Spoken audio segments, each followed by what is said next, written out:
Welcome back to the new SEC podcast. I'm Hunter Zeisman, joined by Randall Ledet Jr. Week 10 is in the books, only a couple weeks left, and we have an updated power rankings list now, 1 through 16. Some of them might be, what you think. I think 1 through 4 is pretty chalk, but there's some other ones in here that maybe would surprise you based on how we're looking at teams. Power ranking is something we like to do. Randall, I know we talked about the criteria, but what are kind of we looking for in power rankings, like when we're assessing teams? Yeah, when we're looking at power rankings, 3 things for me, how you've looked of late, your most recent performance, how you look compared to the other teams in the conference, and then, what's the health of your team and the trajectory of where you're going. It's a good point. I mean, the health of the team is a big one when you look at teams kind of like Missouri, who lost their quarterback, both 1 and 2, and now you're looking at 3. What does the outlook look like for that team? I think that comes into consideration to some point, but it was a good week. There were some upsets from rank. I would say that maybe Texas beating Vanderbilt wasn't necessarily an upset. They were home. They were favored. Arch Manning did end up playing. But then you had upsets like Mississippi State beating Arkansas. They weren't favored in that game. Underdogs. I put some people onto that one for a money line pick. Shameless plug. So love it. Yeah, I did. I had a friend text me. He's like, that was a big one because we lost a couple. We pushed the A&M one or the Texas one earlier at 3 points. But let's look at these rankings.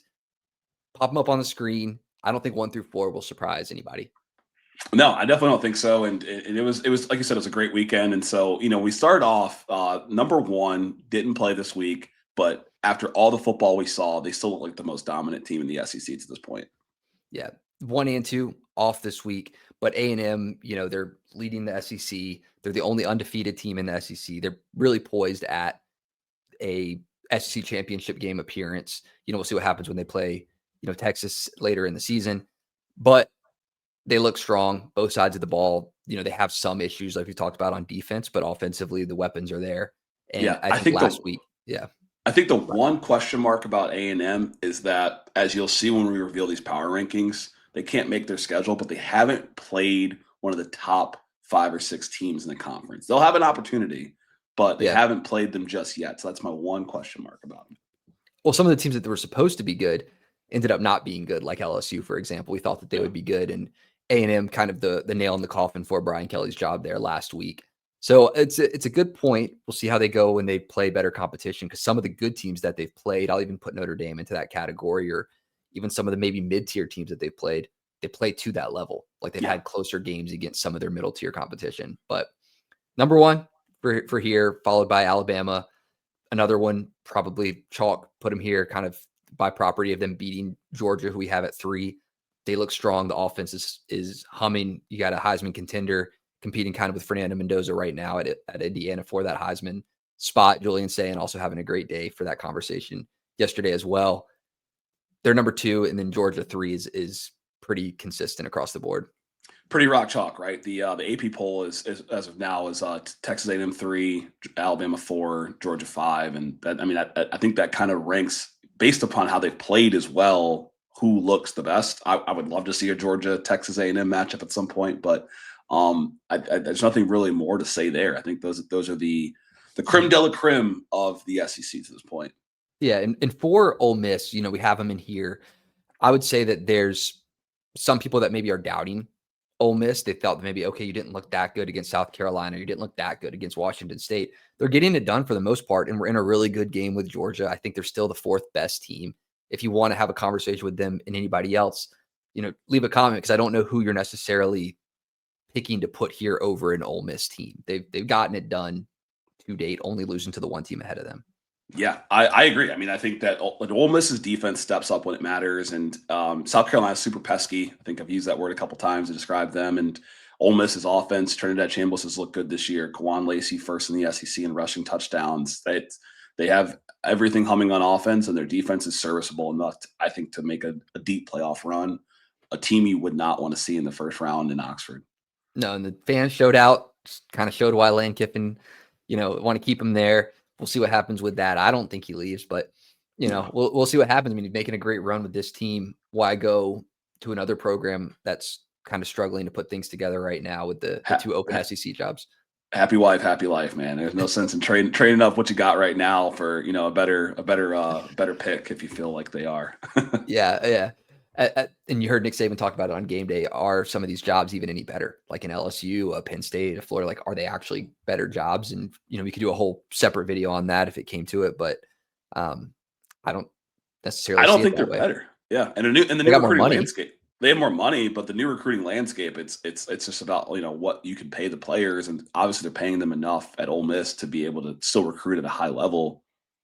Mhm. So Well, you look at the quarterbacks that have transferred into conference that were absolutely spent money on that aren't performing to the level that a D2 transfer that probably didn't cost nearly as much money in Trinidad Chambliss is doing when you're looking at even Mateer or you're yeah, looking at, Pribula was doing serviceable and pretty good up to that point, but now he's out for the year. So that's money that I don't want to say can't really wasted get money, back. but you can't get that back. Yeah, you had It's about Simmons and talent assessment and talent talent growth. assessment. You had Simmons in house. You got Jackson Dart from USC. Like he was at the time the second string quarterback, played a year over there. That was a bargain, right? I don't know the contract mechanics when they re-upped on him, but that was a bargain, and he's got a good job there. So looking at 5 through 8, this is where things get interesting. I believe the playoff cutoff is 5 teams for the SEC. So the power rankings don't determine who makes the playoffs, but the records kind of coincide with who I believe and who we believe in some capacity are going to make the playoffs. For Would sure. love your And you, thoughts there and how that yeah, relates to 5 to 8. I'm with you, and I think the 5-team potential playoff bid from the SEC is more indicative of how things are going in the ACC and the Big 12 to have those additional spots that are going to be up for grabs by a Texas, a Vanderbilt, a Missouri, or an Oklahoma. More indicative of those other conferences, but I completely agree. But then you have some not transitive properties, but you have some head-to-heads within these teams that if it does come down to similar records in the playoffs, one is going to be more likely to get in, and that's where we look at number 5 and number 6 sitting there is Texas and Oklahoma. Texas has proved a lot in the past couple weeks that Arch Manning is not bad quarterback, that this team is a potential playoff caliber team. I'll eat my words on that, talking down on them up to this point. I think the expectations were too high coming in. They did beat Oklahoma. They had a good win over a Vanderbilt team that is a good Vanderbilt team. They almost came back there, but Texas won that game. They're at 5. I don't think anyone is above them as far as talent, potential, playoff No, capability at this point.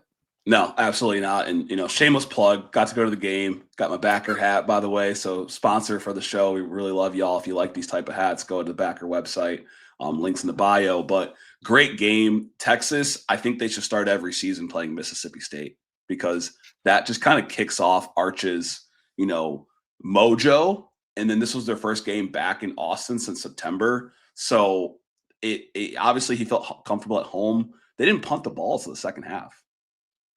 Yeah. And I think he went like 26 for 32. With that defense, all they've needed is a little bit of offense. Yep. And so they could be more dangerous than Ole Miss if they show up like that offensively with this And defense. and one of the things that we had talked about earlier on in the season is how Arch was constantly launching the ball. They were throwing deep, throwing deep, throwing deep. You see them bring it a little bit closer, more conservative, let the playmakers get involved. 75-yard touchdown, first play of the game. Let Yep. some guys get their legs going. You have such a wide array of talent that outmatches a lot of other teams. I do like Texas here. Oklahoma at 6 got kind of dogged by Texas, but big win this week against Tennessee. Got 3 turnovers. Off of Tennessee, those 2 picks off of Joey Aguilar that were, thrown right to him. Yep. Oklahoma took advantage of those. I think that they are 6th.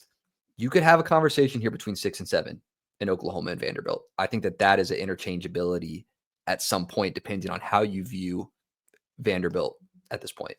Yeah. And, I've been on record for saying it's an offensive conference, but, 5 and 6 probably have the 2 best defenses in the conference. And I think that if their offense shows up enough, they outweigh the best offenses. And Vanderbilt, we saw against Texas, their offense wasn't able to do enough to win the game, even though they came back at the end.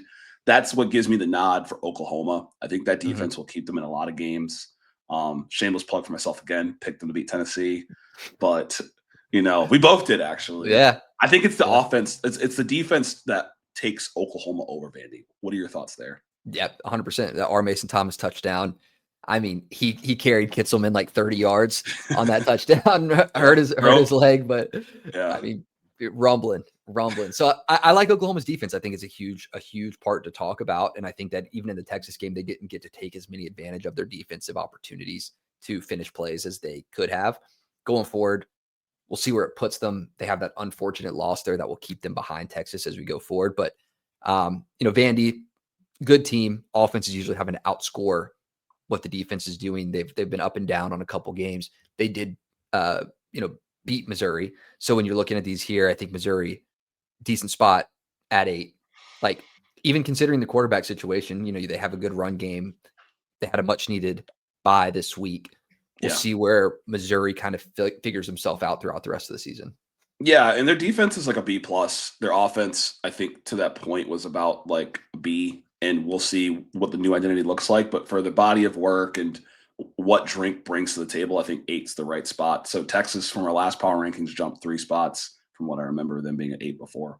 Yeah, good for them. And Missouri, I like what their defense does from a pass rush standpoint. And we've seen that be able to trip up a couple teams in this conference where there's been quarterbacks more susceptible to pressure, a lot of first-time starters. So I like that Missouri brings that to the table. Yeah. 9 so 9 through 12, sorry. 9 is a big one. 9 is a big one.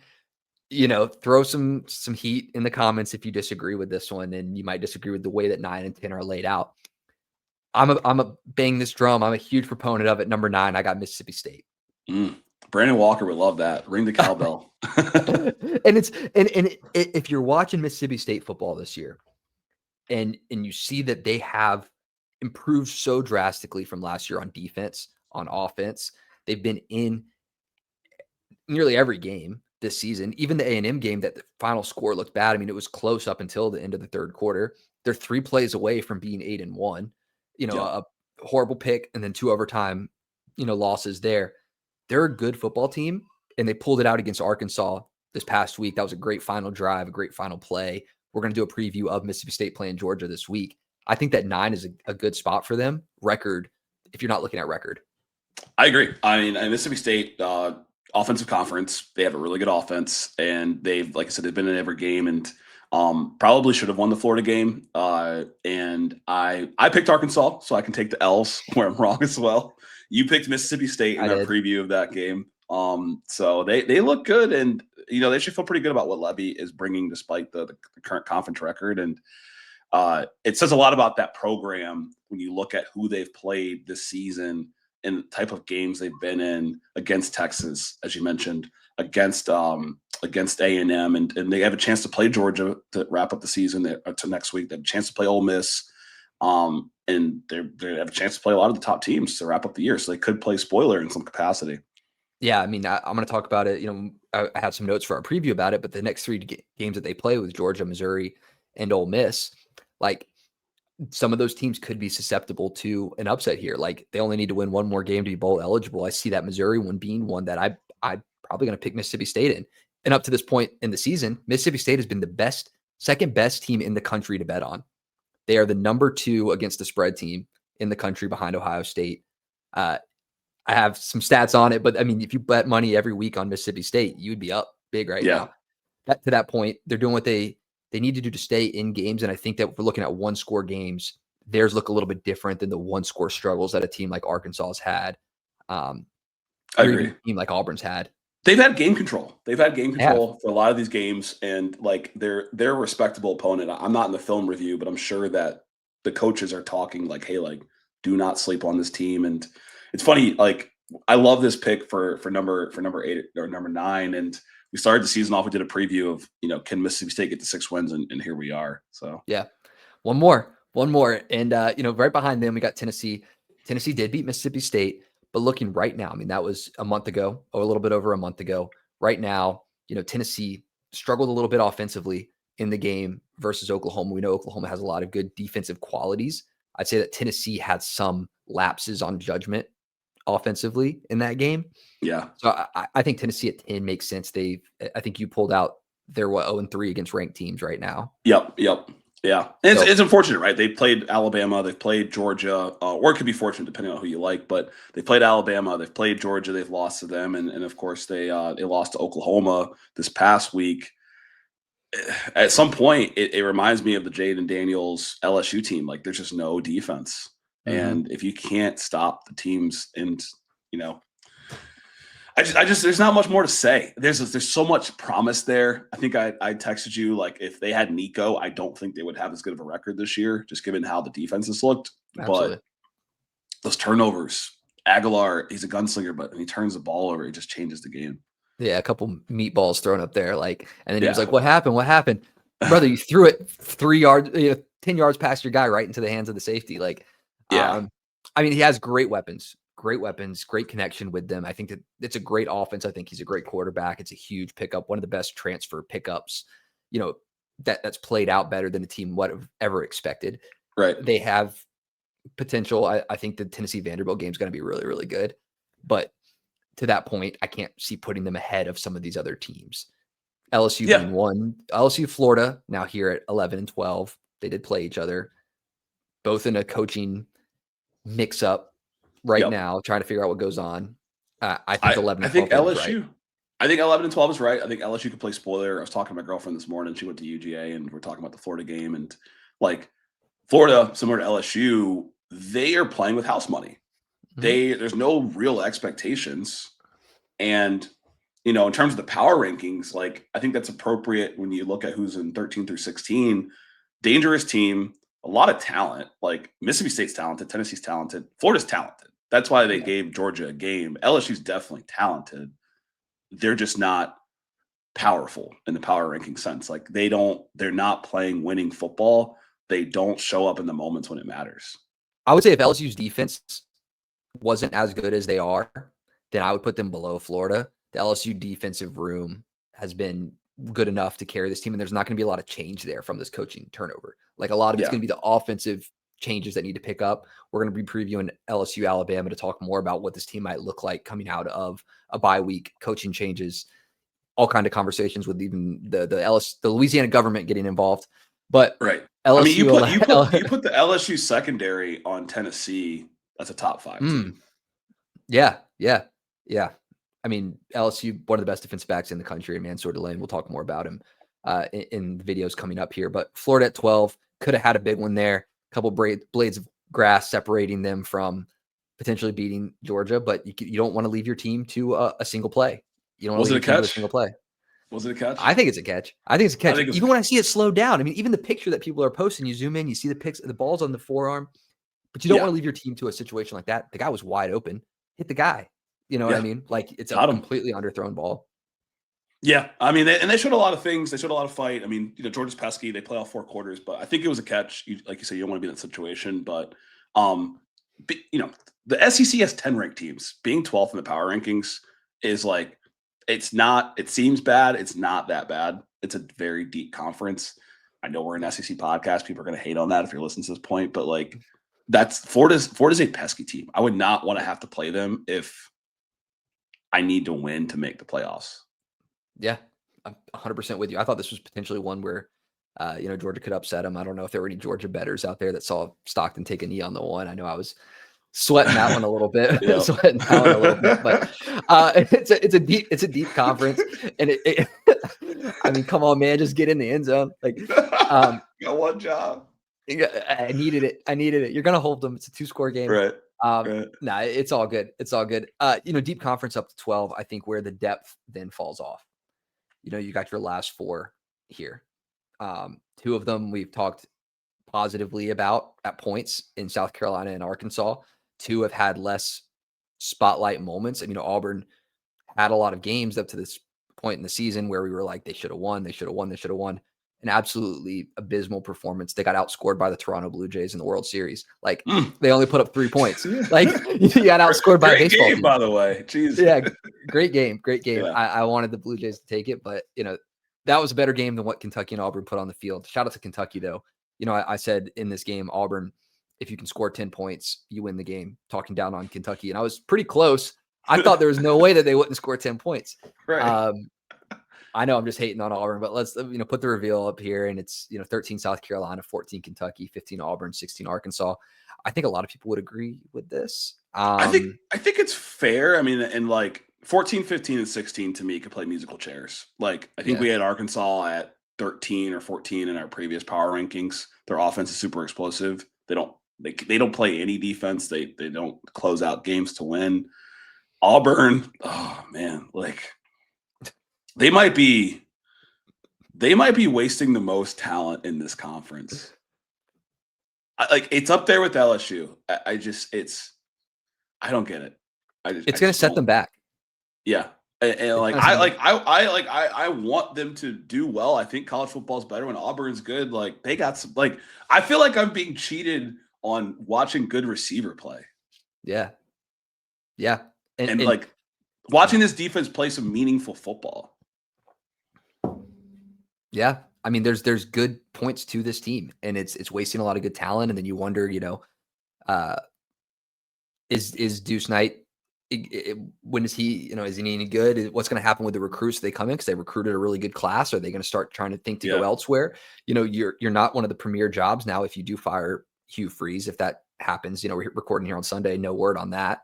You don't have the access to maybe one of the top 2 or 3 coaches in the country with the open jobs. Would you have been better off keeping Harsin? I mean, at this point, because it's almost worse now. You're doing almost worse. Yeah, the good thing is, when a team is this bad, if you're a recruit, that means you could play earlier.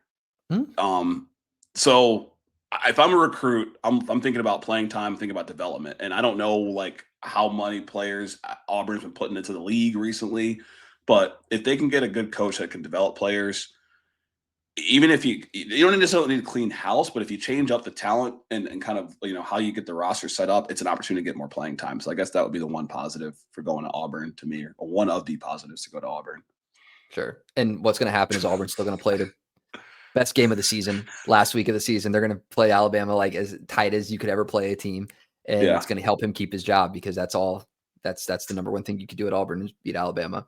So, we had Kentucky at 14, right? And we had Auburn at 15. So thoughts last thoughts on the final shuffle.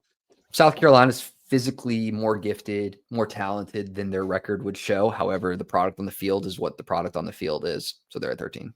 That's all I got to say about South Carolina. Yeah, I mean, they were kind of in the game a little bit with Ole Miss, but they have not taken over in a game at all this season. I don't have their SEC record off the top of my head, but it can't be more than 2 wins.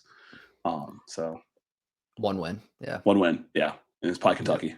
It was, So I mean, well, that wraps up our power rankings. I mean, it's a deep conference. I think just overall summarization, deep conference. Like the top is pretty deep, and I like who's trending upwards. Texas is trending up.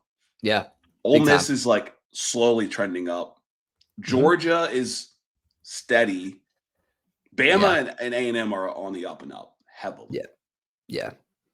I think Oklahoma's kind of more of a up and down stock.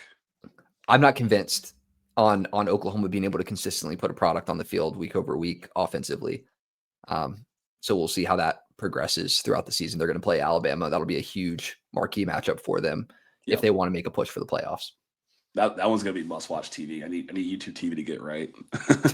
I'm saying, man. Right. We got some double box, triple box weeks coming up, and I need to be able to do that. So this was a tough week of trying to like finagle games off of different streaming sites and like Sling Day Pass and stuff. It's not an ideal setup. I was here in Austin, so I went to the Texas game, and then of course I went to the bars afterwards. I was able to watch some TV, but I like watching at home, like 2 TVs, maybe a couple laptops. Like I got the games going. So any last thoughts, or we'll wrap up here? No, that's it. If you appreciate content like this and watching SEC football, we talk about every team in the conference. We preview pretty much every game, do some recaps, do some breakdowns, team of the week, and this and that here and there. Got another good week of games coming up, so be sure to hit that subscribe button, like this video if you liked it, and we look forward to seeing you next time.